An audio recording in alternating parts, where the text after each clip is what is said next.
Today we are going to start India's 102, that is share-based payment, and this way we are moving forward.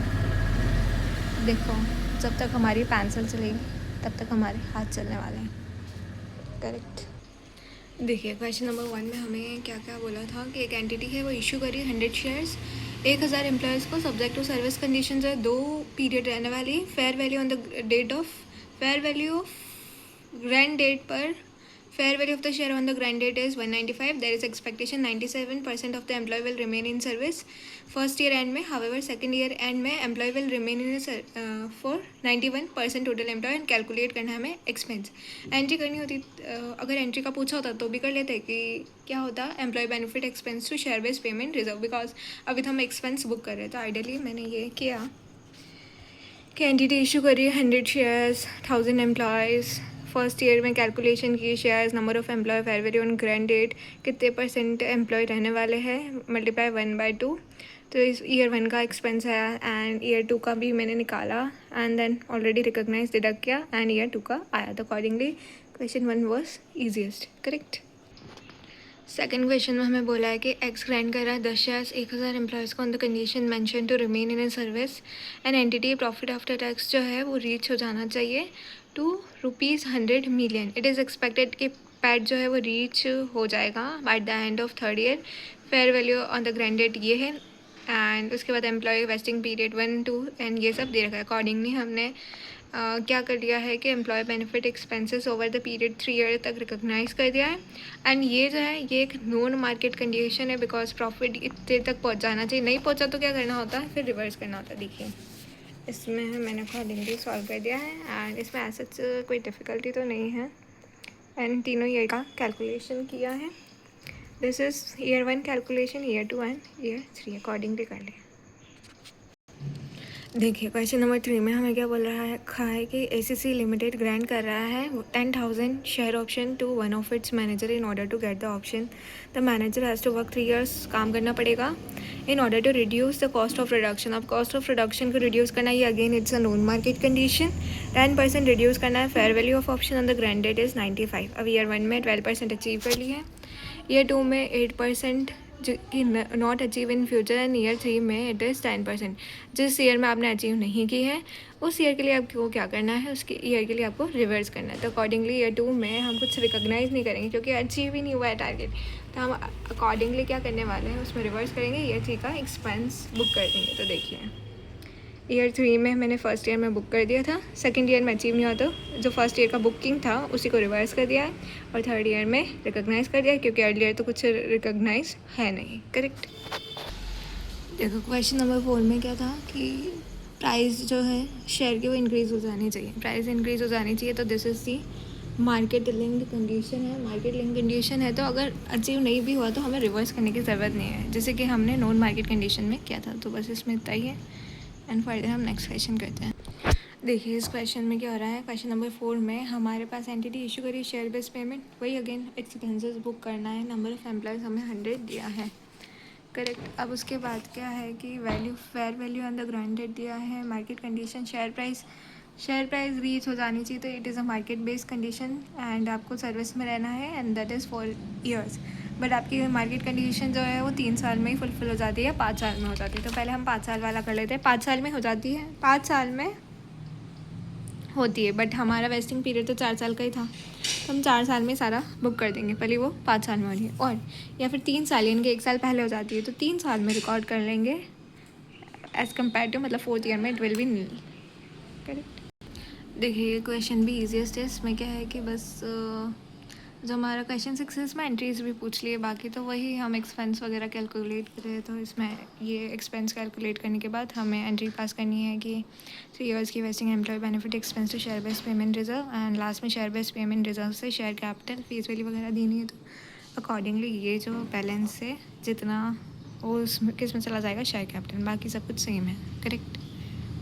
तो हम question number 1 से लेकर 6 तक तो merely audit भी करेंगे तो भी चल जाएगा। देखिए फर्दर हमें क्वेश्चन नंबर 7 करना है। इसमें ये बोला है कि अंकिता होल्डिंग जो है वो ग्रांट कर रही है 100 शेयर्स 500 एम्प्लॉयज़ को 1 January। Employ should remain in a service during the vesting period and the shares will vest at the end of. अगर फर्स्ट ईयर में कंडीशन फुलफिल हो जाती है तो फर्स्ट ईयर में शेयर्स वेस्ट हो जाएंगे, सेकंड ईयर में होती तो second year, and third year में होती तो थर्ड ईयर में। तो ऐसा हम करते जाएंगे कि फर्स्ट ईयर में इतना हुआ है, सेकंड में इतना हुआ है, थर्ड ईयर में ये हुआ है, एंड उसके बाद हम डिटरमाइन करेंगे expense for the each year and pass करेंगे जर्नल एंट्रीज। तो अकॉर्डिंगली हमने देखा कि फर्स्ट ईयर में हमारे पास इतने थे, इतने एम्प्लॉय छोड़ के जाने वाले हैं, इतने एक्सपेक्टेड, इतने एम्प्लॉय छोड़ के जा चुके हैं। और मतलब फर्स्ट ईयर में हम आए और हमें पता चला कि एट द ईयर एंड की फर्स्ट ईयर में कंडीशन नहीं मेट हुई, तो हमें यही लगेगा कि इस साल नहीं हुई तो अगले साल हो जाएगी, तो 1/2 एंड इतने तो छोड़ के जा चुके हैं लेफ्ट, एंड इतने expected to be left, and this is the fair value on the date of grant option, fair value on the date of grant, मतलब कि fair value of shares at the date of grant at the grant date, and उसके बाद हमें accordingly इसको calculate किया है, and this is for 100 shares. तो हमारा यह है, तो इसकी एंट्री क्या होगी, employ benefit expense to share based payment reserve. Second year में आया, सेकेंड ईयर में हमें ये लगा कि सेकेंड ईयर में भी कंडीशन फुलफिल नहीं हुई तो नेक्स्ट ईयर में हो जाएगी, करेक्ट। तो हमें तो यही लगेगा ना कि सेकेंड ईयर में नहीं हुई तो थर्ड ईयर में हो जाएगी। तो this is the employ, than इतने छोड़ के जा चुके हैं, इतने और छोड़ के जा चुके हैं, इतने expected to leave 100 number of shares 2/3 fair value on the grant date, and इतना आया। एंड थर्ड ईयर में इतने छोड़ के जा चुके हैं और इतने भी छोड़ के, और थर्ड ईयर में कंडीशन फुलफिल हो जाती है because we achieve earning increase. कितना एक्सपेक्ट किया था हमने कि अर्निंग जो है वो इंक्रीज़ हो जाए फर्स्ट ईयर में 12%, जबकि वो नहीं हुई थी, सेकेंड ईयर में 22%, जबकि वो नहीं हुई थी, एंड थर्ड ईयर में भी कहीं लिखा होगा।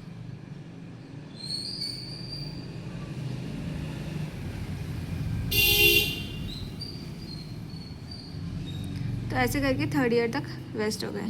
तो अकॉर्डिंगली हमें वैसे ही कैलकुलेशन करनी है, ठीक है।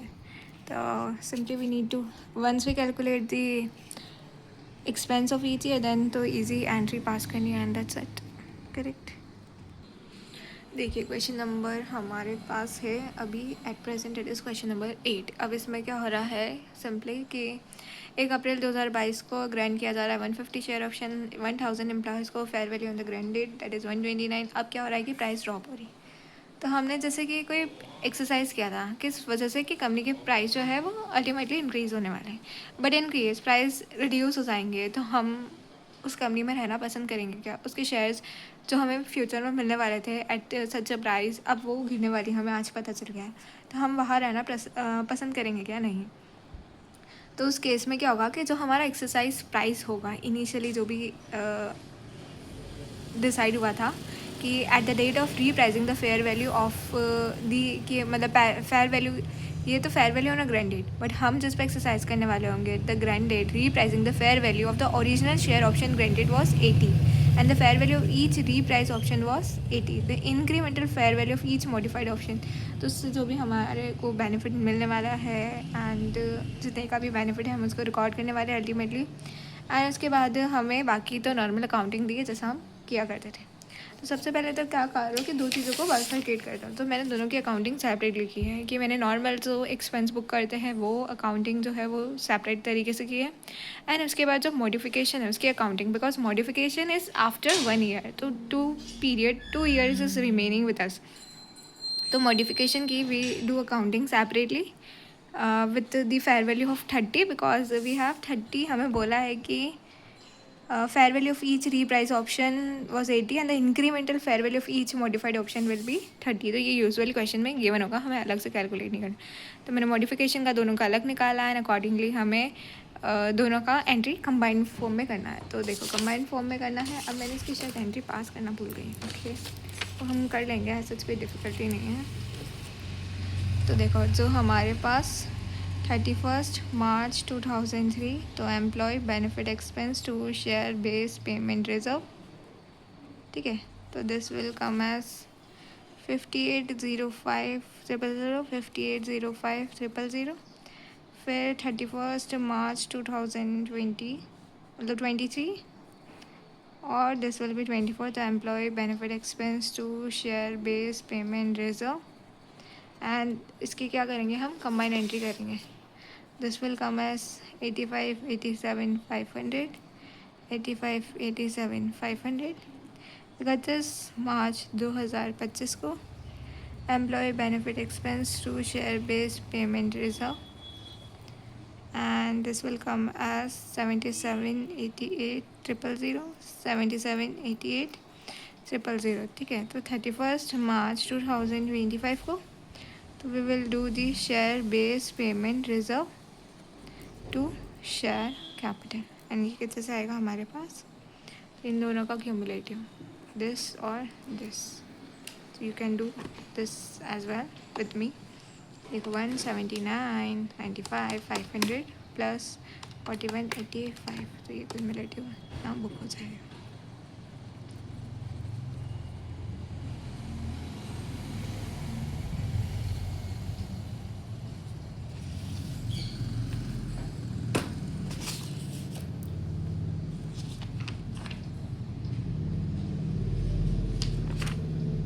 Correct.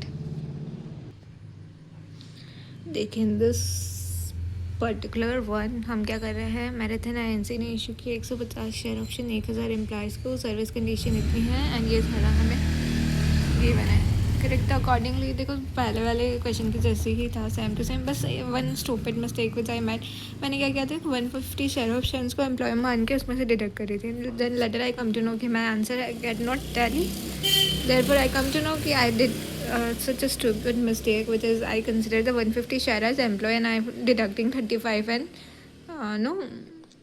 35 employee lab for the 60 expected to employ. So I was deducting the same, and when I got tally my answer, so it was actually not get tallied. Then I come to know okay, this is something which I made a stupid mistake, and but after I come to know, I simply rectify my mistake to this small or mistake can happen in examination, which entirely give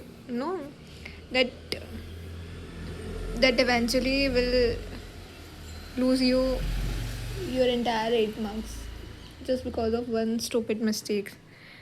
And इसके बाद there is one point that was on modification. तो obviously there was point कि share price was repricing, तो ultimately you need to consider the fact of modification because it is happening at the end of year one. Once you know that it is happening at the end of year one, so you take into consideration from second year and onward, because when first year is already at the closing, so it is already spanned. Now you have to take into consideration of a modification in year 2 and 3. Correct. After this you will eventually get your answer. देखिए हमें given information में दे रखा है कि QA limited 1 अप्रैल 2001 को 1000 share grant कर रहा है, 2000 एम्प्लॉयज़ है एंड ड्यू टू वेस्ट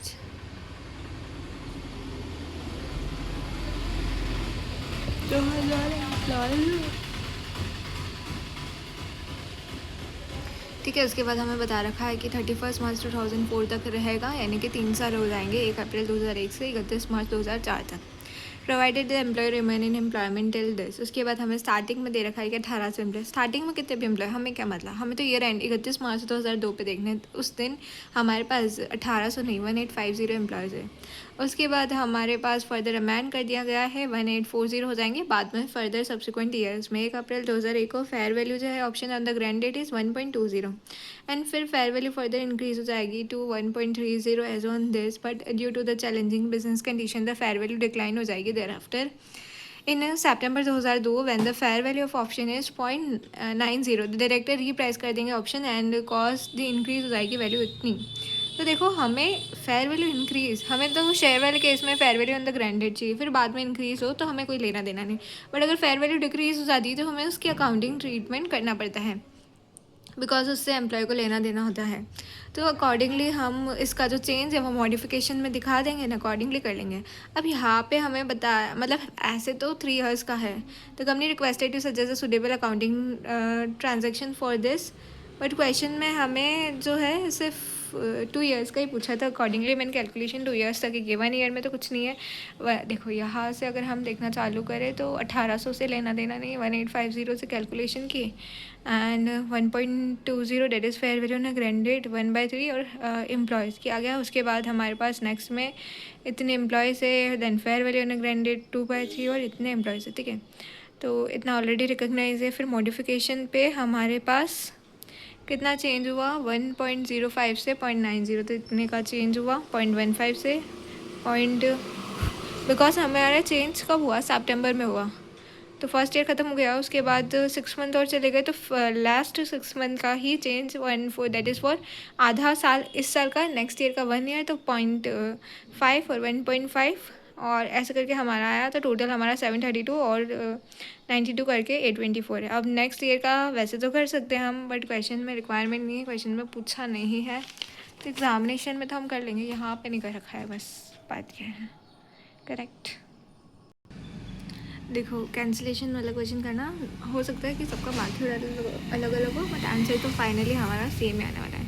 सबसे पहले हमें ये बोला जा रहा है कि अनारा फर्टिलाइज़र जो है वो इशू करी, 2000 शेयर ऑप्शन, 10 डायरेक्टर है, एक्सरसाइज प्राइस ये है, फेयर वैल्यू जो है fair value on the grant option इतनी है, एक्सपेक्टेड नंबर ऑफ डायरेक्टर्स इतने हैं, during the year there was crisis, उसके बाद फेयर वैल्यू मतलब ऐसा है, अल्टीमेटली कैंसिलेशन हो जाता है, तो fair value at the time of cancellation वाली फेयर वैल्यू दे रखी है, मार्केट प्राइस से कोई लेना देना नहीं हमें, एंड कितना कंपनसेशन पे कर रखा है वो भी दे रखा है 95, और बाद में 9 डायरेक्टर हो जाते हैं।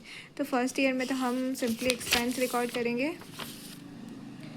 कितने डायरेक्टर से कि 8 डायरेक्टर है, 8 डायरेक्टर, क्योंकि फर्स्ट वाले केस में हमें 8 डायरेक्टर के लिए ही कहा था, 8 डायरेक्टर से एक्सपेंस रिकॉर्ड करेंगे, बिकॉज वी हैव गिवन कि there is a vesting period of 3 years, but after that in year 2 की वेस्टिंग पीरियड तो आगे कंटिन्यू नहीं होगा, बिकॉज शेयर तो अल्टीमेटली कैंसिल हो रहे हैं, तो हमने सारा ही एक्सपेंस बुक कर दिया, जिसमें से ऑलरेडी रिकग्नाइज इतना है उसको हटा के बता दिया, बट अल्टीमेटली ये जो अमाउंट है जो कि हमारा अल्टीमेटली हम क्या करते हैं कि employ benefit expense to share based payment reserve, but इस केस में क्या होगा, फिर अल्टीमेटली लास्ट में क्या होता है, शेयर बेस्ड पेमेंट रिजर्व तो शेयर कैपिटल, बट ये अमाउंट जो है सारा रिटेन अर्निंग में चला जाएगा, यानी शेयर बेस्ड पेमेंट रिजर्व जो है वो डेबिट हो जाएगा, बट शेयर कैपिटल में ना जाने की वजह क्या हो जाएगा, रिटेन अर्निंग। अब उसके बाद कितना पैसा देना है, तो यहाँ से कैलकुलेशन चालू करो, कितना पैसा देना है, we have 2000 director 2000 share option, we have last में हमारे पास 9 डायरेक्टर हैं, ठीक है, 9 डायरेक्टर हैं, एंड 9 डायरेक्टर के बाद हम कितना पेमेंट कर रहे हैं उनको 95 पे, तो 17,10,000, तो इतना तो हमारा बैंक से पैसा चला जाएगा, जबकि हमारा जो रिटेन अर्निंग है, देखो यहाँ पे तो शेयर बेस्ड पेमेंट रिजर्व से कर दोगे, अब हमें ये देखना है कि प्रॉफिट लॉस कितना हुआ, तो आपके पास 2000 के शेयर्स थे, 9 डायरेक्टर्स थे, जो फेयर वैल्यू है on the date of cancellation वो कितनी है, 90, आपके पास इतना ही है, जबकि आपको ज़्यादा देना है, कितना लेना है, 17,10,000, तो इतने का आपको लॉस हो गया 90,000, तो लॉस में डाल दो, और बचा हुआ balance as a balancing figure retain earning में निकाल दो। तो मैंने तो ऐसे किया है, इसका हो सकता है डिफरेंट तरीका और भी हो करने का, बट अल्टीमेटली एंट्री तो सेम ही रहने वाली है एट द ईयर एंड। देखिए फर्दर क्वेश्चन नंबर 12 में भी ऑलमोस्ट वैसा ही डाटा है, उसी तरीके से करना है, एंड देखो उसमें भी देख लेते हैं, तो ओया लिमिटेड जो है इशू करी 1000 शेयर ऑप्शन ईच, 200 एम्प्लॉय है, एक्सरसाइज प्राइस इतनी है, तो हमारी fair value of the option दे रखी है 90% of employee are expected to vest the option. फिर कंपनी फेस करी सेकेंड ईयर में, तो देखो सेकेंड ईयर में हमें fair value on the date of cancellation चाहिए, कितना कंपनसेशन पे करा है अकॉर्डिंगली वो सब करना है। तो देखो फर्स्ट ईयर में तो एज अ नॉर्मल एंट्री जैसा हम करते हैं यूजुअली वो कर दिया है। फिर सेकंड ईयर में क्या है कि अब वेस्टिंग पीरियड 3 था, तो अब आइडियली उतना है नहीं, तो सेकंड ईयर तक का कितना खर्चा बनता है ये उसमें से ऑलरेडी रिकॉग्नाइज़ किया, ठीक है वो एक अलग बात है, बट हमें तो एंट्री में शेयर बेस्ड पेमेंट रिजर्व में 3420 चाहिएगा। उसके बाद जितना पैसा बैंक से पे कर दिया 190 एम्प्लॉयज़ को 1000 के हिसाब से 13.50 जितना कंपनसेशन हम उन्हें पे करने वाले हैं उतने से कर लिया। अब हमें अल्टीमेटली प्रॉफिट लॉस कितना हो रहा है, देखो कितना fair value at the date of cancellation, तो fair value at the date of cancellation at the date of cancellation is 12, तो अकॉर्डिंगली मैंने 190 एम्प्लॉयज़ लिए, 1000 के शेयर्स है, 12 से किया इतना है, जबकि मैं कितना पे कर रही हूँ, तो अल्टीमेटली मेरे को लॉस हो रहा है, कैंसिलेशन पे लॉस ही हो रहा है। ज़्यादातर तो यही क्वेश्चन को देखने को मिला है कि लॉस हो रहा है, अल्टीमेटली लॉस लिख लिया, बचा हुआ जो बैलेंसिंग फिगर है रिटेन अर्निंग में मैंने डाल दिया। इसको करने के और अल्टरनेटिव हो सकते हैं, बट मुझे ये कन्वीनियंट लग रहा है तो मैं इससे कर रही हूँ। करेक्ट। अब इसमें से हमारा जो एक बैलेंस सैलरी हो रहा है P&L में 285 आ रहा है, हमारा भी 285 आ रहा है। उसके अलावा अब इन्होंने कंपनसेशन 2565 पे की, हमने भी 2565 पे की। उसके अलावा तो इन्होंने भी कोई क्रॉस टैली का बता नहीं रखा है, हमारा भी और कोई ऑल्टरनेटिव नहीं है, ठीक है। देखो क्वेश्चन नंबर 13 में अब हम आइडियली जितने भी हमारे सॉफ्ट वाले क्वेश्चन थे that we have covered, now we are moving to the SAR वाले question where there is a, मतलब जहाँ पे जो पेमेंट है, जहाँ पे हम कैश देने वाला है instead of shares to the employees. अब इस केस में क्या होता है कि आइडियली इससे पहले हम शेयर्स दे रहे थे तो इक्विटी में था, अब हम कैश दे रहे तो वो एक फाइनेंशियल लाइबिलिटी है, तो that is to be remeasure at each balance sheet date. इससे पहले फेयर वैल्यू में चाहे इंक्रीज़ हो रहा है तो हमें लाइक लेना देना नहीं था, बट यहाँ पे तो हम ईच ईयर उसे री मेजरमेंट करेंगे, तो हर जो हम फेयर वैल्यू चेंज होगा एट ईच डेट वो हम कंसिडर करेंगे। अब जैसे हमने फर्स्ट ईयर में किया, तो फर्स्ट ईयर में द फेयर वैल्यू वॉज 80, तो हमने 80 से रीमेजरमेंट किया, अब वो 80 से 90 हो गई तो हम 90 पे रीमेजरमेंट कर रहे हैं। यहाँ पे एंट्री विल बी एम्प्लॉय, यहाँ पे भी एक्सपेंस ही है, बट हियर इट इज़, वहाँ पे था to share base payment reserve, but यहाँ पे to share base payment liability. And second वाले में भी ऐसे ही है। तो इस तरीके से हमारा क्वेश्चन फर्दर सॉल्व होगा। करेक्ट।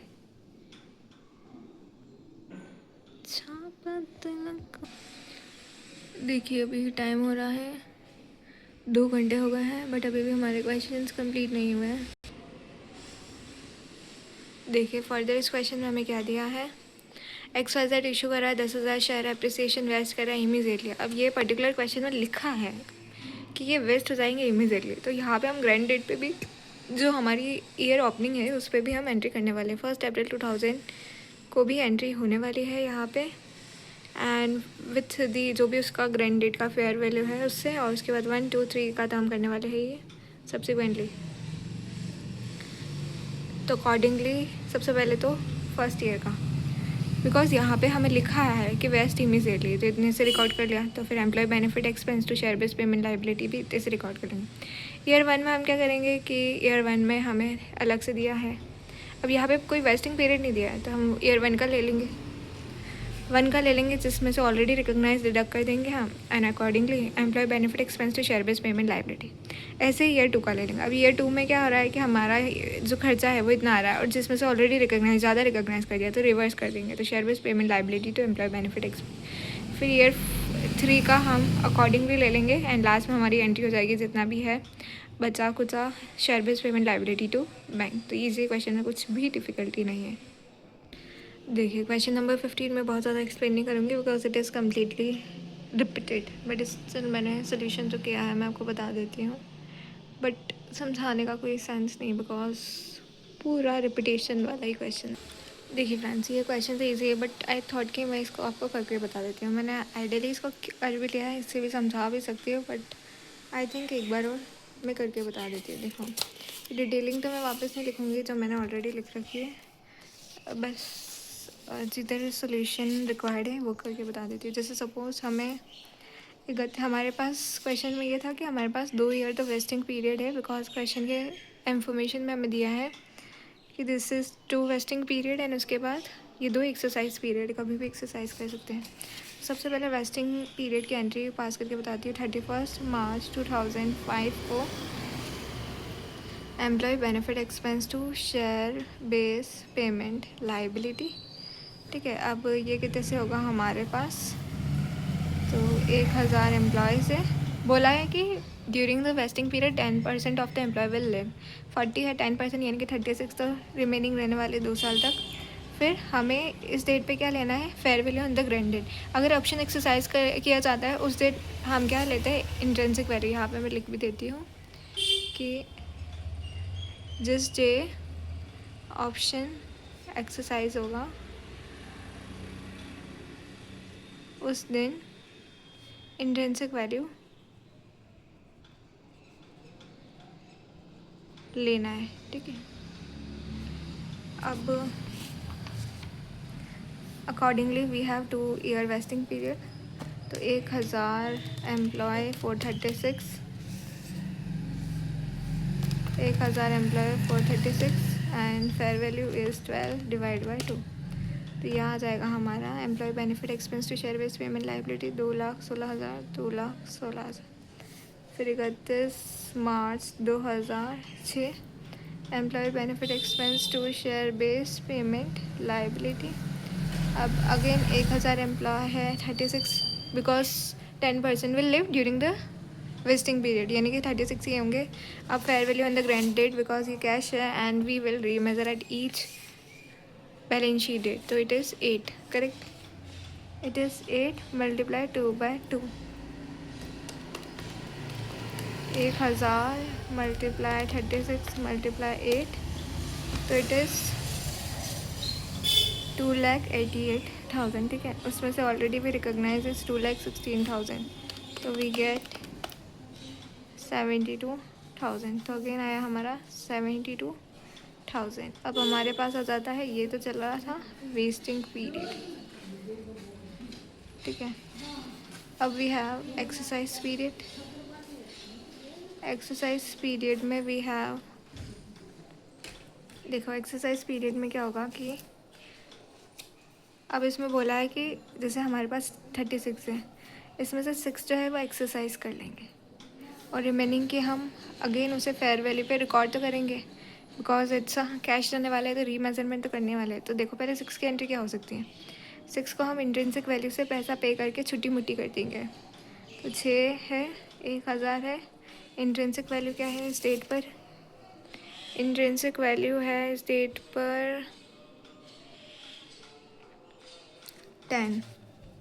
This will be 10. तो this will come as 1000 multiply 6 multiply 10. This will be as a 60,000. ठीक है. बचा हुआ यहाँ कितना आएगा. तो देखो यहाँ आएगा 1000 36 6 एम्प्लॉयज़ तो ये हो गए 30 के है. ठीक है. इसके बाद यहाँ पे तो फेयर वैल्यू आएगा. फेयर वैल्यू क्या है इस डेट पे 13. ये चल रहा है 31 मार्च 2007. तो ये है फेयर वैल्यू. कितना है हमारा फेयर वैल्यू जो, तो हमारे पास क्या आ जाएगा 13. तो वी हैव 1000 मल्टीप्लाई 13 मल्टीप्लाई 30, मतलब ऐसे करके हमारे पास ये रिकॉर्ड हो जाएगा 3,90,000. अब देखो इसकी एंट्री तो हम कर लेंगे, जैसे कि इसको तो छुट्टी मुट्टी कर रहे हैं, तो यानी कि जो हमारा employ share base payment liability था टू बैंक हो जाएगा कितना 60,000 और 60,000 लेस. अब हम ऑलरेडी रिकॉग्नाइज कितना कर चुके हैं वो डिडक्ट हो जाएगा. तो देखो ऑलरेडी रिकॉग्नाइज या तो ये ले लो या फिर 72 और 216 जैसे आपको सूटेबल होता है. अभी तक एक तो 2,88,000 ऑलरेडी रिकॉग्नाइज है. अब यहाँ टोटल लेना होगा ये प्लस ये 60,000. देखो ऐसे हमारे पास आ जाएगा करंट ईयर का 1,62,000. तो employ benefit expense to share base payment liability this will be 162 and 162. उसके बाद हमें नेक्स्ट में क्या करना है. तो देखिए नेक्स्ट में what we need to do is, next year में कितने हैं 30 एम्प्लॉयज़ है. 30 एम्प्लॉयज़ को आप क्या करने वाले हो, पैसा देने वाले हो 1000 मल्टीप्लाई इंट्रिंसिक वैल्यू पे. अब यहाँ पे intrinsic value fair value same, कोई बात नहीं, हमें इंट्रिंसिक वैल्यू ही लेना होता है बट पेमेंट करते टाइम. तो यहाँ पे 30 मल्टीप्लाई 1000 मल्टीप्लाई 12, तो इतना तो पेमेंट कर देंगे. तो एम्प्लॉयज़, तो हम यहाँ पे क्या करेंगे share base payment liability to bank, ये कितने से हो जाएगा 3,60,000 और 3,60,000. इस डेट पे आपको एक चीज़ और करनी है, वो ये है कि रिकॉग्नाइज भी करना है. देखो यहाँ तो जगह ही नहीं बची यार. इस डेट पे आपको आपका कितना बन रहा है लेस जितना भी हो रहा है. ठीक है. तो यहाँ आज के डेट पे तो 3,60,000 बन रहा था एंड उसमें से ऑलरेडी रिकॉग्नाइज कितना है. तो ऑलरेडी रिकॉग्नाइज एक तो आपका है 288 सेकेंड ईयर तक का, फिर है 162 एंड उसमें से आपने 60,000 पे कर दिया था. तो 288 प्लस 162 माइनस 60,000 ऐसा ऐसे करके 390 आ गया. अब ये तो नेगेटिव आ गया 30,000. तो इसकी रिवर्स की एंट्री करोगे employ share base payment liability to employ benefit expenses this will become as 30,000. ठीक है. ऐसे हो जाएगा हमारा करेक्ट. अब फर्दर क्वेश्चन जो है मैं नेक्स्ट वीडियो में करके देन अपलोड करूँगी. तो यहाँ तक ही हमारा 102 का ब्लॉग करेक्ट.